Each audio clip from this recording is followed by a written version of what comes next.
Hey guys, Drew from Twoseasons, and for the 40th year anniversary, I'm going to be asking Stuart some questions. Stuart is the CEO of the company and he started all back in 1988.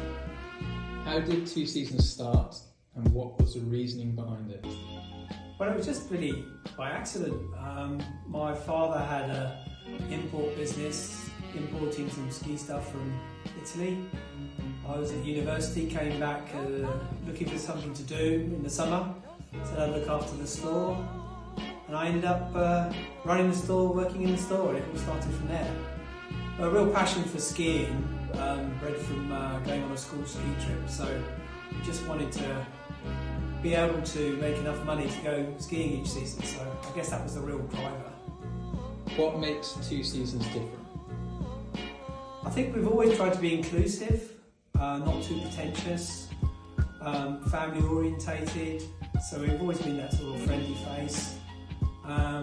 We've got the stores as a touch point to our customers. That helps drive a lot of our decision making, whether it's through fashion or streetwear, and always having that sort of point of difference, trying to buy something that's a little bit different or unusual and excite our customers about what's next around the corner. But always rooted in surf, skate and snow, because that's where we come from and that's what our passion is. As a company, what is your biggest achievement? Well, there's been quite a lot of milestones over the past 40 years, that's for sure.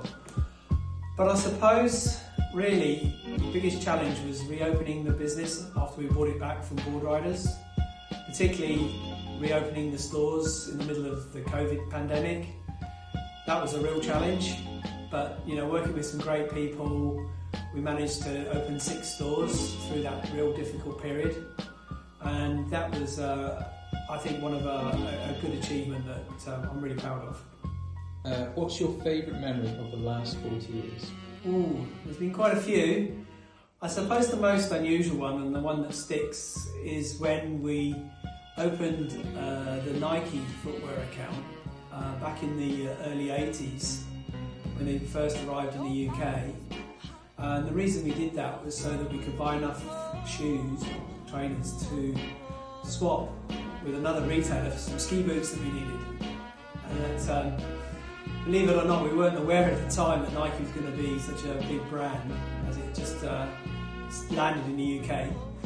And then the Nike rep came around a few months later to find out what had happened to the footwear that we'd bought. Obviously, we had to cover our tracks, so we had to buy some more, and that was the start of our adventure in footwear, which proved very successful. And it was a funny way to start, but that really sticks in the memory.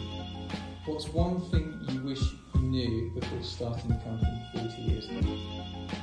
Well, that's a very long list, but I think for me it's always to be inquisitive, keep learning, keep on the front foot, stay positive, and that's always been where we've had our most success, when we've adhered to those sorts of ideals. What can we expect from Twoseasons in the future? Well, there's several things that we're focusing on right now. Obviously, the environmental impact is a key one. We're talking to external companies around offsetting, looking at our own product ranges, making sure that we are as efficient as we can be in all areas of the business. And I think that's going to be a key area where our customers and our stakeholders expect us to focus as well. So that's a big challenge in a small business like ours, and through our own brands, Bamboo Bay and Tiki, we are fully engaged in making sure that everything we do is sustainable. Why is it important to celebrate the anniversary of the company? Well, I think it shows to all of our customers and stakeholders that we have that heritage and history to the business, which I think is important. And also it's a milestone where everybody that's worked within the company over the years can be proud of what they've achieved and where we are today. So I think it's important that we celebrate getting this far through so many difficult periods as well. Describe what Twoseasons means to you on a personal level. Oh, that's difficult because it's very close to me. When I wasn't working in the business, I certainly missed it and felt like there was something missing in my life. So after family, I guess it's the most important part of my life over the last 40 years and continues to be so.